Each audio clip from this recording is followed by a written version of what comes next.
Hi, welcome to Mini Movies. Today I'm going to explain a South Korean black comedy film called Collective Invention. Spoilers ahead, watch out and take care. The movie begins with a half-fish human, where the top half is fish and the bottom half is human. His name is Park. He appears in front of the camera and reveals himself to the entire world. Everyone in Korea is shocked, making it hard for them to believe what they're seeing. Some people think of him as a god, while others think of him as a devil. There are also people who believe him to be some kind of hero. Either way, society accepts him, and Park becomes very famous in Korea. But suddenly, the half-fish human disappears, and no one sees him for 5 years. After this, a reporter named Sang is sitting in his office and shares his curiosity about knowing what happened to Park with his employer. The employer tells him not to waste any time talking about the story, as it won't get him anywhere. Sang then leaves the office to have a smoke, and there he meets Ju, a girl whom he knew before. She hands him an envelope and requests him to not give up on the story of Park. Then we're taken back to Sang's first story as a channel reporter. The senior reporter of the channel, where Sang tries for a job, gives him a task to interview a girl about a story. The girl is none other than Ju. Sang does the required research on the girl and finds out that the girl claims that her friend has mutated into a half-man, half-fish. He also finds out that people aren't believing her, thinking that she's making up all of these fake stories to become famous. The next day, Sang goes to the house and notices the walls all graffitied up by the haters. He knocks on the door. She opens it and takes him inside. Ju explains everything about Park, that he was an ordinary fellow who one day is given a chance to be part of something great, or at least that's what he thought. He was offered an experimental drug that could serve as an artificial food substance that would save the world from hunger. Park took the drug and then began to mutate. Scientists behind the drug began to do some strange experiments on Park. One day, he managed to escape from the hospital and rush to Ju's house. Ju takes him inside, but later turns him back into the hospital for the money they offered. Park thought of Ju as a best friend, but to Ju, he was just someone she knew. But now she feels guilty about her actions and is worried about him.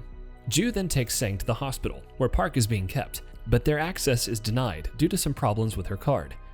Ju then turns on the fire alarm, and doctors run out in a panic, leaving the door open for them to get inside and find Park. They take him with them and record him saying everything to the world about the hospital and their research. The hospital is then criticized by the public for its experiments. Since Sang brought up the story outside, he gets promoted to a full-time reporter, which was his dream. To make Park's story more interesting, Sang decides to make a documentary on his life. On that day, when Sang is all set with the camera, Park's father walks in and beats Park hard. He's mad at him for being a part of the pharmaceutical company and for neglecting his studies. Sang approaches the father and comforts him. Later, he proceeds with his documentary. Meanwhile, Dr. Bayon, who is responsible for the experiment, appears in front of the press. He explains their research and what went wrong. They were trying to solve world hunger, and to do that, they extracted protein from the tuna and salmon. Using the drug, they were able to serve a healthy substitute for food. Park volunteered to take the drug, and unfortunately, it worked differently in Park's case, and mutated him. Later, Sang offers Ju a job to help him complete the story about Park, and also he gives her 500 won from his paycheck. She agrees, and then they go to Dr. Bayon for more information about the experiment. They ambush him in a parking lot, but he manages to escape from them. As the days pass, people start feeling sympathy for Park's situation. He also wins a case against the hospital, and the court orders the hospital to close for 9 months, and Dr. Bayon is sentenced to prison for 4 years. Park's lawyer tells him to be nice with the people, as there's always a chance where the opposite group would reopen the case. Meanwhile, Park's condition gets worse over time. He gets thirsty and dry very quickly. Doctors do some tests on Park and reveal the unfortunate news to him that they can't do anything. Everyone is very disappointed. Ju then takes Park to a holy place, expecting some miracle to happen. But instead of healing him, the people start beating Park, believing him to be some kind of devil. On the way back home, Park's dad is furious at Ju, claiming that she's using Park to get famous. Meanwhile, Ju also feels the same about Park's father, and accuses him of being with them only because of the money. The argument reaches a higher level, and the father leaves Ju alone on the street before they leave. After some time, an accusation is made by one of the nurses that took care of Park during the experiment. She accuses him of assaulting her, as well as providing videos that prove her claim. She also says that she has nightmares of being assaulted by a fish. It's clear that the pharmaceutical company responsible for Park's mutation is behind all these accusations. They're trying to show Park as a bad person to the public so that he loses all the support and the company can go forward with the research. Unfortunately, it works, and people believe them and turn against Park. One day, Park leaves after writing a note. Sang decides to help his father find Park, but his senior reporter asks him to stop working on the story since it's no longer cash grabbing. Sang ignores the warning and continues looking for Park because he thinks that Park should have someone to speak for him. One day, while going home after work, Sang's employer pulls up at his residence and demands a reason for being obsessed with the old story. Sang tells him that he truly wants to help Park from his isolation. Angered by his reply, the employer throws all of his work to the ground. After the employer leaves, Sang goes to his apartment and finds Park in his bathtub. Park has injuries on his face because of the beating he took while on the street. Park doesn't believe in anyone, and therefore came to Sang for help. They both have a conversation, where Sang shares all of his dreams to be a great reporter, and Park feels great about seeing someone that still considers him a human being. The next morning, Sang goes to meet Park's lawyer, but there he witnesses the lawyer having a conversation with Dr. Beyond. Realizing that the lawyer is working with their enemies, he rushes back to his apartment, but when he enters the room, Sang sees Park has hung himself. He takes him to the hospital, where Park's father and the lawyer come after. The lawyer becomes furious seeing Sang, and tells him that he was hiding everything, and that he's not a documentary filmmaker. Instead, he's a reporter. Sang also counters him with what he saw that morning. The fight between both is interrupted by Park's father, and he asks the lawyer how much money is needed to make everything go away.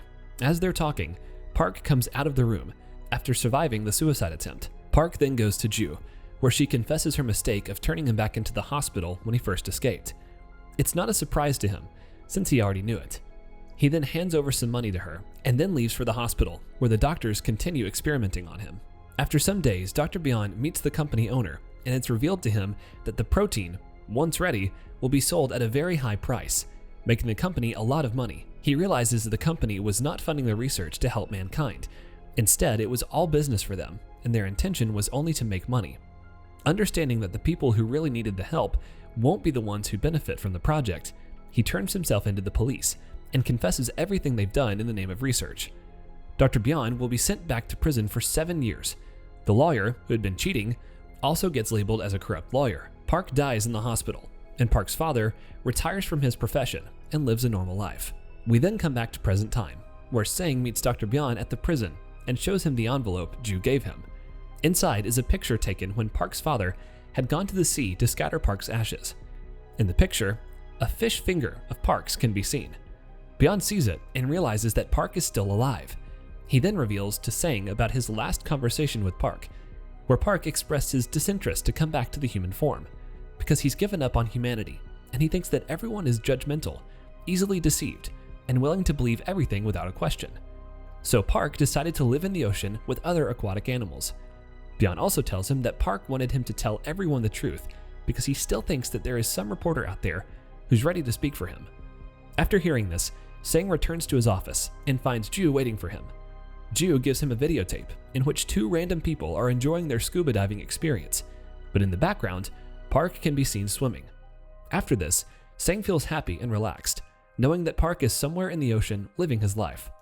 He walks out of the office with the confidence of achieving his biggest dream of becoming a reporter and also a voice for the innocent.